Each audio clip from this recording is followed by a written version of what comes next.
Welcome back, everyone. Today we're going to be reading the Agile Manifesto, and then we're going to read the Agile Principles, and then give a little bit of the Agile Manifesto history. If you wish to skip to different parts of the video, there are timestamps below in the description to do so. Also, please don't forget that there are other learning resources in the description as well if you want to learn more. And without further ado, here we go. Manifesto for Agile Software Development. We are uncovering better ways of developing software by doing it and helping others do it. Through this work, we have come to value individuals and interactions over processes and tools, working software over comprehensive documentation, customer collaboration over contract negotiation, responding to change over following a plan. That is, while there is value in the items on the right, we value the items on the left more. Principles behind the Agile Manifesto. We follow these principles. Our highest priority is to satisfy the customer through early and continuous delivery of valuable software. Welcome changing requirements, even late in development. Agile process harnesses change for the customer's competitive advantage. Deliver working software frequently, from a couple of weeks to a couple of months, with a preference to the shorter timescale. Business people and developers must work together daily throughout the project. Build projects around motivated individuals, give them the environment and support they need, and trust them to get the job done. The most efficient and effective method for conveying information to and within a development team is face-to-face conversation. Working software is the primary measure of progress. Agile processes promote sustainable development. The sponsors, developers, and users should be able to maintain a constant pace indefinitely. Continuous attention to technical excellence and good design enhance agility. Simplicity.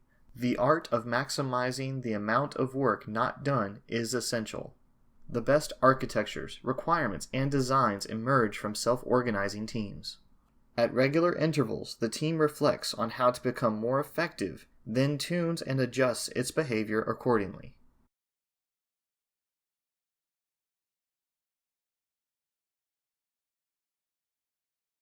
History, the Agile Manifesto.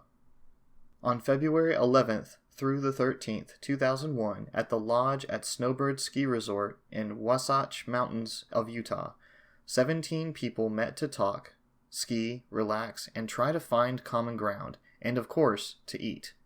What emerged was the Agile Software Development Manifesto. Representatives from extreme programming, Scrum, DSDM, adaptive software development, Crystal, feature-driven development, pragmatic programming, and others sympathetic to the need for an alternative to documentation-driven, heavyweight software development processes convened. Now, a bigger gathering of organizational anarchists would be hard to find, so what emerged from this meeting was symbolic, a manifesto of agile software development, signed by all participants. The only concern with the term agile came from Martin Fowler, a Brit for those who don't know him, who allowed that most Americans didn't know how to pronounce the word agile. Alistair Cockburn's initial concerns reflected the early thoughts of many participants. I personally didn't expect that this particular group of Agilites to ever agree on anything substantive. But his post-meeting feelings were also shared. Speaking for myself, I am delighted by the final phrasing of the manifesto. I was surprised that the others appeared to be equally delighted by the final phrasing, so we did agree on something substantive. Naming ourselves the Agile Alliance, this group of independent thinkers about software development and sometimes competitors to each other agreed on the Manifesto for Agile Software Development, displayed on the title page of this website. But while the manifesto provides some specific ideas, there is a deeper theme that drives many, but not all, to be sure, members of the Alliance. Bob Martin joked that he was about to make a mushy statement. But while tinged with humor, few disagreed with Bob's sentiments, that we all felt privileged to work with a group of people who held a set of compatible values, a set of values based on trust and respect for each other and promoting organizational models based on people, collaboration, and building the types of organizational communities in which we would want to work. At the core, I believe Agile methodologists are really about the mushy stuff. about delivering good products to customers by operating in an environment that does more than just talk about people as our most important asset, but actually acts as if the people were the most important, and lose the word asset. So in the final analysis, the meteoric rise of interest in, and sometimes tremendous criticism of, agile methodologies is about the mushy stuff of values and culture. For example, I think that ultimately extreme programming has mushroomed in use and interest not because of pair programming or refactoring, but because taken as a whole, the practices define a developer community freed from the baggage of Dilbertesque corporations. Kent Beck tells the story of an early job in which he estimated a programming effort of 6 weeks for 2 people.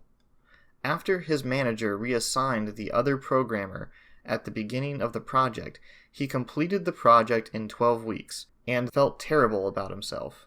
The boss, of course, harangued Kent about how slow he was throughout the second 6 weeks.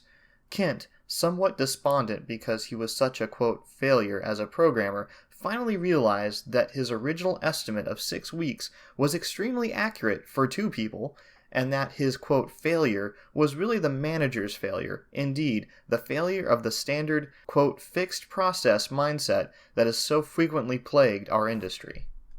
This type of situation goes on every day. Marketing, or management, or external customers, internal customers, and yes, even developers don't want to make hard trade-off decisions, so they impose irrational demands through the imposition of corporate power structures. This isn't merely a software development problem, it runs throughout Dilbertesque organizations. In order to succeed in the new economy, to move aggressively into the era of e-business, e-commerce, and the web, companies have to rid themselves of their Dilbert manifestations of make work and arcane policies. This freedom from the inanities of corporate life attracts proponents of agile methodologies and scares the bejeebers out of traditionalists. Quite frankly, the agile approaches scare corporate bureaucrats, at least those that are happy pushing process for process sake, versus trying to do the best for the, quote, customer and delivering something timely and tangible and, quote, as promised, because they run out of places to hide. The agile movement is not anti-methodology. In fact, many of us want to restore credibility to the word methodology. We want to restore a balance. We embrace modeling, but not in order to file some diagram in a dusty corporate repository. We embrace documentation, but not hundreds of pages of never maintained and rarely used tomes. We plan, but recognize the limits of planning in a turbulent environment. Those who would brand proponents of XP or Scrum or any other agile methodologies as, quote, hackers are ignorant of both the methodologies and the original definition of the term hacker. The meeting at Snowbird was incubated at an earlier get-together of extreme programming proponents and a few, quote, outsiders organized by Kent Beck at the Rogue River Lodge in Oregon in the spring of 2000. At the Rogue River meeting, attendees voiced support for a variety of, quote, light methodologies, but nothing formal occurred. During 2000, a number of articles were written that referenced the category of, quote, light or, quote, lightweight processes. A number of these articles referred to, quote, light methodologies, such as extreme programming, adaptive software development, Crystal, and Scrum. In conversations, no one really liked the moniker, quote, light, but it seemed to stick for the time being. In September 2000, Bob Martin, from Object Mentor in Chicago, started the next meeting ball rolling with an email. Quote, I'd like to convene a small 2-day conference in January to February 2001 timeframe here in Chicago. The purpose of this conference is to get all the lightweight method leaders in one room. All of you are invited, and I'd be interested to know who else I should approach. Quote, Bob set up a wiki site, and the discussions raged.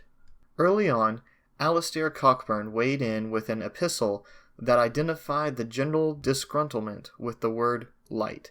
Quote, I don't mind the methodology being called light in weight, but I'm not sure I want to be referred as a lightweight attending a lightweight methodologist meeting.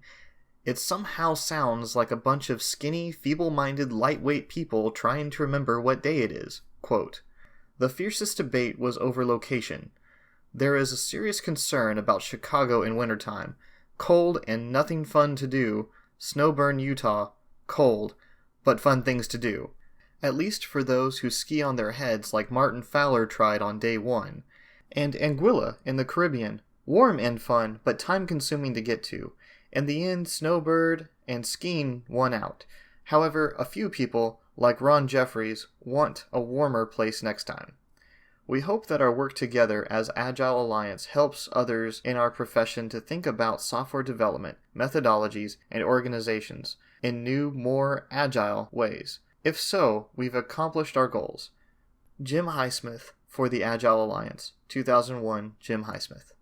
Thank you all for watching. The Agile Manifesto page also has the description of all the authors of the Agile Manifesto in it, but I will not be reading that today. Again, please look down below for extra resources to learn. Please don't forget to smash that like button if you liked the video, and please subscribe if you want to hear more of the reading of the Agile guides that we are doing here on this channel.